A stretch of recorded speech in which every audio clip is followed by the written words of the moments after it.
अक्सर आप food brands को टारगेट करते हैं, तो धमकियां भी आती होंगी, ऑफर्स भी आती होंगी, तो कोई ऐसा वाक्य बताएं सबसे ज्यादा ऑफर कब आई होगी, किसी ने बहुत ही कोई खतरनाक धमकी दी हो?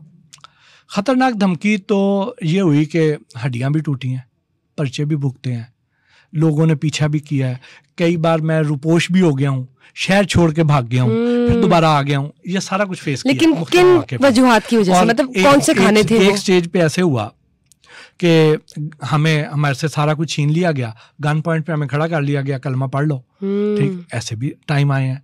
तो ये कई मौकों पर ऐसे हुआ है।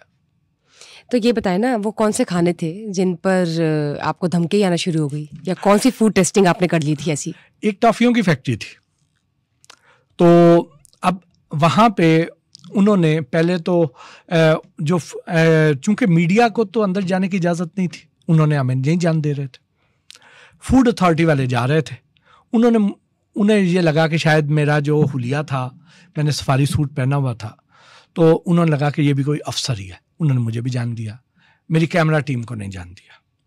अंदर जाके मैंने अपने मोबाइल से रिकॉर्डिंग शुरू कर दी, तो फिर उन्हें तकलीफ हुई कि ये तो बंदा वो है।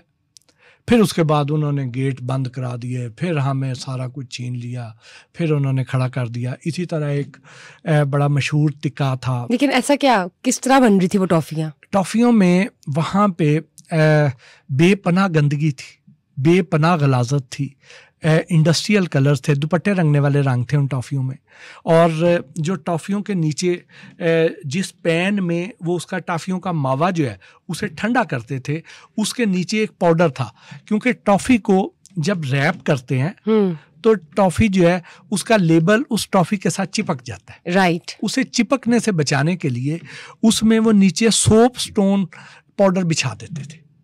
सोप स्टोन पाउडर क्या चीज़ होती है, आप अगर आसान अल्फाज में कहें तो एक तरह से मार्बल वाला पाउडर ही होता है, पत्थरी, अब जिसे टेल्कम पाउडर बनता है ना, ठीक है, जो पेट मारने के लिए। यानी कि हम लोग में से सबने फिर टेल्कम पाउडर वाली टॉफियाँ भी खाई हुई है, ठीक। और कई बार बच्चे टॉफी खा रहे होते हैं तो वो अपनी जुबान बाहर निकाल के दिखाते हैं, जुबान उनकी लाल या नीली या हरी हुई होती है, तो उसमें इंडस्ट्रियल कलर डाला होता है, दुपट्टे रंगने वाला। यानी जेन्युइन टॉफीज वो होंगी जिनका कलर जुबान पे ना लगे। नहीं लगता। ठीक। मूविंग ऑन, मैं आपसे की पूछती हूँ, जब बात करते हैं आपके फूड इंस्पेक्शन शोज की, आप ये बताएं कि आपने फूड इंस्पेक्शन शोज की छोड़ दी हैं? मेरा जो प्रोग्राम है, अब चूंकि मैं दूसरा प्रोग्राम कर रहा हूँ लाइफस्टाइल वाला, तो जो फूड वाला है वो अब मैं डिजिटल पे ले गया हूँ। लेकिन जब बात करते हैं फूड इंस्पेक्शन के अलावा, अब आपने मेरे ख्याल से लोगों की पर्सनैलिटीज़ की भी इंस्पेक्शन करना शुरू कर दी है, पॉलिटिकल पर्सनैलिटीज़ को भी जब हम देखते हैं तो पर्सनैलिटी पर छापे क्यों मारना शुरू कर दिए, ये बताइए। और कैसा लग रहा है कि यहाँ से तो कोई धमकी नहीं आती? नहीं, यहाँ से धमकी नहीं आती, यहाँ पे तो वहाँ पे हम दुश्मन बना के आते थे, यहाँ दोस्त बना के आते हैं। तो क्योंकि हमारा जो प्रोग्राम है ये अनआर्म्ड है, इसमें हम प्यार से उससे काफ़ी सारी चीज़ें निकलवा लेते हैं, हंसी खुशी, यानी ठीक तो ये कर लेते हैं, यानी मॉकिंग स्टाइल में भी और तंजी अंदाज में बातें भी कर लेते हैं और कह भी देते हैं। ठीक। अब ये बताएं, जब बात करते हैं सुहेल वराइस साहब की, क्या वो खुद भी ये मानते हैं और इसमें कितनी हकीकत है कि आप उनका स्टाइल कॉपी करते हैं? लोग कहते हैं, बड़ी बातें करते हैं, तनकीद भी करते हैं इस हवाले से, तो आप मुझे खुद बताएं आज कि क्या आप वाकई उनका, सुहेल वराइस साहब का स्टाइल कॉपी करते हैं या नहीं? अच्छा, जो तो है ना सुहेल वराइस साहब तो हमारे उस्तादों में से हैं, हमने उनसे बहुत कुछ सीखा है, बड़े ही लर्नर्ड आदमी है, और उससे ज़्यादा वो, उनमें इनकसारी बहुत ज़्यादा है, उनमें प्यार बहुत ज़्यादा है।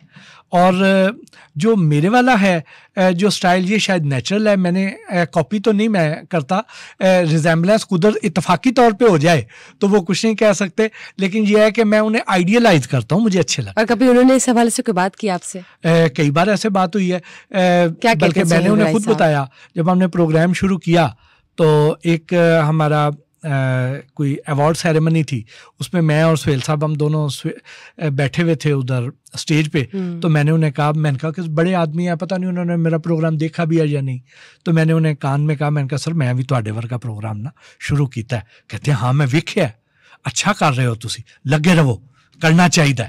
Nice nice nice. और फिर आपको कभी किसी ने ये कहा कि आपकी लुक्स जो है रिजेम्बलेंस आफ्ताब इकबाल साहब से मिलती है?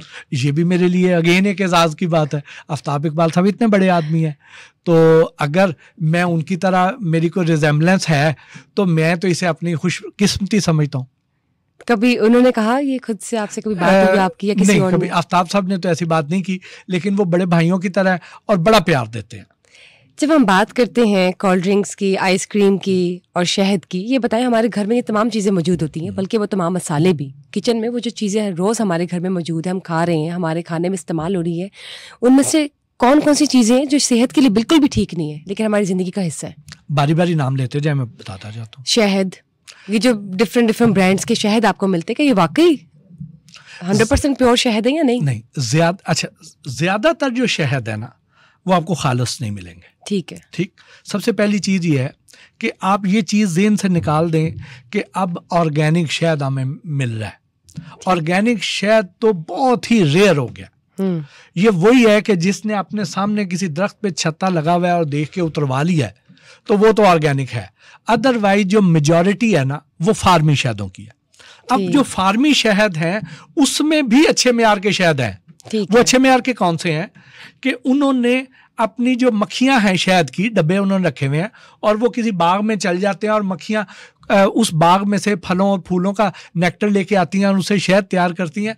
तो वो वाला शहद जो है वो फार्मी भी अच्छा शहद माना जाता है। लेकिन वो लोग जो शहद को उधर उन बागों की बजाय वो शहद के डब्बों के नज़दीक ही गुड़ का शीरा रख दें, तो फिर वो शहद, उसका टेक्सचर और शक्ल तो शहद जैसी होगी लेकिन उसमें अफादिया शहद नाम की कोई चीज़ नहीं होगी। कैसे चेक किया जा सकता है अगर शहद है आपका? उसके बाद तीसरे नंबर पे जो शहद आता है वो ऐसा है कि वो मक्खियां भी नहीं बनाती, वो इंसान बनाते हैं। वो कैसे बनाते हैं कि वो बनाएंगे ये जो ग्लूकोज सिरप है या कॉर्न सिरप है, इसमें शहद का एसेंस डालेंगे, थोड़ा सा जर्दा रंग डालेंगे, थोड़ी सी पत्तियां खुश्क करके वो अंदर छिड़का देंगे और वो शहद बना के दे देंगे। वो शहद है ही नहीं, वो शहद नुमा महलूल है। फिर आपको ऐसे भी मिलेंगे जिन्होंने जाली शहद के छत्ते बनाए हुए हैं। तो अब इसको आप चेक कैसे कर सकते हैं? इसमें चेक आप ऐसे कर सकते हैं कि एक बड़ी सिरिंज ले लें जी, उसमें जितना शहद है, सपोज 5 सीसी शहद है तो 5 सीसी पानी डाल दें सिरिंज में जी, और उसमें 2 सीसी जो है उसमें सिरका डाल दें, अंगूरी सिरका, सिंथेटिक सिरका नहीं डालना, अंगूरी सिरका डालना है। ना सेब का डालना है ना किसी और का, अंगूरी ही जरूरी है, वो डालना है। उसके बाद ये डाल के उस सिरिंज को आपने अच्छी तरह शेक करना है। जब अच्छी तरह शेक करेंगे तो उसके ऊपर झाग की अगर तो एक तय बन जाए, जितना ये ढक्कन मोटा है, अगर तो ऐसे शहद वो झाग की तय बन जाती है तो इसका मतलब यह है कि वो शहद 2 नंबर है। अगर उसके ऊपर शहद के ऊपर झाग कम बनती है तो कम मिलावट है उसमें, और अगर उसके ऊपर सिर्फ एक साइडों पर बबल्स का एक रिंग बनता है बस, तो इसका मतलब यह है कि वो शहद ठीक है। तो इस प्योर नहीं है लेकिन ठीक है, प्योर है, वो ठीक है। तो इस पैरामीटर पे आपको बहुत कम शहद मिलेंगे। मैं पहले आपको बता रहा हूं, आपने चेक करना है आपके घरों में शहद मौजूद है, और ज्यादातर शहद इस फार्मूले पे फेल हो जाएंगे। बिल्कुल ठीक हो गया। अब ये बताइए, जब मसालों की बात करते हैं, खानों में डलने वाले मसाले, किस तरह से चेक किया जा सकता है? क्या पैरामीटर्स हैं? देखिए, मिर्चें हमारे घरों में इस्तेमाल होती हैं, हल्दी हमारे घरों में इस्तेमाल होती है, इसको बड़े आसान तरीके हैं चेक करने के। पत्ती हमारे घर में इस्तेमाल होती है, चाय की पत्ती, ये भी बताएगा कि खरीदते वक्त किस तरह पता चलेगा कि वाकई जेन्युइन? बड़ा आसान तरीका है। आपने क्या करना है कि जो आपके घर में मौजूद पत्ती है, इसको आपने एक कप ले लें या शीशे का एक गिलास ले लें जी, उसमें 1 चम्मच जो है ना पत्ती का डाल दें और उसको अच्छी तरह घोल दें। ठीक, घोलने के बाद थोड़ी देर उसे पड़ा रहने दें। उसके बाद उसमें से उसको छान लें और आधा गिलास उसमें से आपने अलहदा कर लेना है, आधा अपने पास स्पेसिमन के तौर पे, नमूने के तौर पे आपने अलहदा रख लेना है। अब जो आपने अलहदा किया है उसमें आपने चंद कतरे टॉयलेट क्लीनर के डालने हैं, टॉयलेट क्लीनर कौन से वाला लेना है, जो रंगदार नहीं होगा, ट्रांसपेरेंट वाला होगा, ठीक, वो टॉयलेट क्लीनर होगा। उसमें डिल्यूट हाइड्रोक्लोरिक एसिड होता है, ठीक है जी। वो जो है ना, वो आपने उसके कुछ कतरे आपने डाल देने हैं। तो अगर तो उसका रंग तब्दील हो जाए उस पानी का, तो इसका मतलब यह है कि वो पत्ती जाली है। आपने उसको जो नमूना रखा हुआ है उसके साथ कंपेयर कर लेना, आपको रंग पुराने और नए का फर्क पता चल जाएगा। ठीक हो गया। अगर रंग तब्दील नहीं हुआ तो पत्ती ठीक है। यानी घर बैठे आप आसानी से खाने पीने की अशिया को चेक कर सकते हैं कि वो जाली है या असली है। मूविंग ऑन, जो बात करते हैं आपके शो की, तो ये बताइए वो कौन से खास मेहमान थे जिनके साथ आपको शो करने का बहुत मजा आया और आपने कहा कि वक्त ना ही गुजरे, बस चलता रहे, सवालात नहीं रुके लेकिन टाइम खत्म हो गया। मेरे दिल के जो सबसे ज्यादा करीब हैं, बल्कि मेरे लिए एजाज की बात है कि वो मेरे से प्यार करते हैं, वो हैं सरफराज शाह साहब। उनके साथ प्रोग्राम करने का टाइम गुजरने का पता ही नहीं चला, ना हमारे सवाल ख़त्म हो रहे थे लेकिन टाइम ख़त्म हो रहा था। उसका मुझे आज तक मैं अपने लिए एजाज़ समझता हूँ, फ़ख्र समझता हूँ, मेरा वो जो प्रोग्राम था। तो ज़बरदस्त। और ये बताइए वो कौन सी शख्सियत थी जिनके लिए आपको ये था कि बस टाइम अभी ख़त्म हो जाए, बस नहीं हो रहा, दिन नहीं गुजरा, ये शो मुझसे नहीं हो रहा?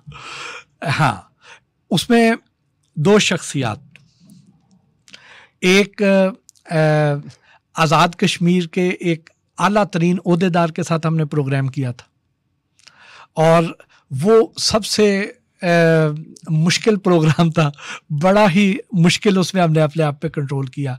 और एक गुजरात की एक सियासी शख्सियत थी जिनके साथ हमने किया था, उनके साथ भी बड़ा मुश्किल हो। यानी कि आप इन दोनों शख्सियत के साथ दोबारा नहीं करेंगे?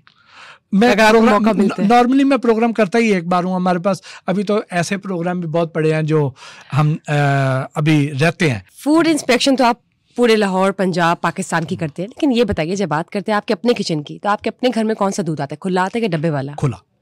और डब्बे वाले दूध को आप नहीं करते? मजबूरी हो। देखें, मैं अपनी प्रायोरिटी कैसे रखता हूँ कि टॉप ऑफ द लाइन होता है खुला दूध। मुझे शुक्र अल्हम्दुलिल्लाह, मैंने इतनी इंस्पेक्शन किया, मुझे पता है अच्छा दूध कहाँ से मिलता है। तो मैं वहाँ से दूध लेता हूँ। तो वो आप तो फायदे में हैं अल्हम्दुलिल्लाह। तो इसलिए मेरे घर में खुला दूध आता है और तसल्ली बख्श आता है। ठीक। उसके बाद अगर ना हो तो फिर मैं पेस्चराइज्ड दूध को प्रेफर करता हूँ। पेस्चराइज्ड दूध वो होता है, सेकंड पे आता है। सेकंड नंबर वो पेस्चराइज्ड दूध वो होता है कि जो फ्रिज के बगैर भी नहीं आप रख सकते, 2-2.5 दिन निकालते हैं मुश्किल से। नहीं निकालता। उसके बाद अगर मजबूरी हो तो फिर पैकेट वाला दूध, डब्बे वाला दूध। यानी कि डब्बे वाला दूध आपकी लास्ट ऑप्शन है। और मेरे ख्याल से तमाम नाजरीन जो इस वक्त देख रहे हैं उनकी लास्ट ऑप्शन होनी चाहिए। पहले खुला दूध, फिर वो वाला जो पेस्चराइज्ड है, एंड देन डब्बे वाला दूध। खुला दूध अगर आपको अच्छा मिले तो ये भी ठीक है। ये बताइए जब बात करते हैं आपके किचन की, तो कौन कौन सी चीजें जो आपने बिल्कुल बंद कर दी हुई है, जिन पे आपने बैन लगा दिया कि ये तो आनी ही नहीं है? देखिए, हमारे घर में अल्हम्दुलिल्लाह कोल्ड ड्रिंक नहीं आते। ठीक है, कोल्ड ड्रिंक, फिजी ड्रिंक्स, रंग बिरंगे ड्रिंक्स बिल्कुल नहीं। अभी हमने ये सारी गर्मियां थी, हमने अपना खुद इमली आलू बुखारे का शरबत बनवाया हुआ था, गुड, बादाम का शरबत बनवाया हुआ था। ठीक, तो हमारे जितने मेहमान आते थे हम उनको वो देते थे। या फिर फ्रेश जूसेस, तरबूज का सीजन था तो तरबूज का जूस चलता था, फालसे का सीजन था तो फालसे का चलता था। यानी कि डब्बे वाले आजकल आड़ू है तो आड़ू का जूस बनता है, हम वो सर्व करते हैं, कोशिश करते हैं कि वो ना हो।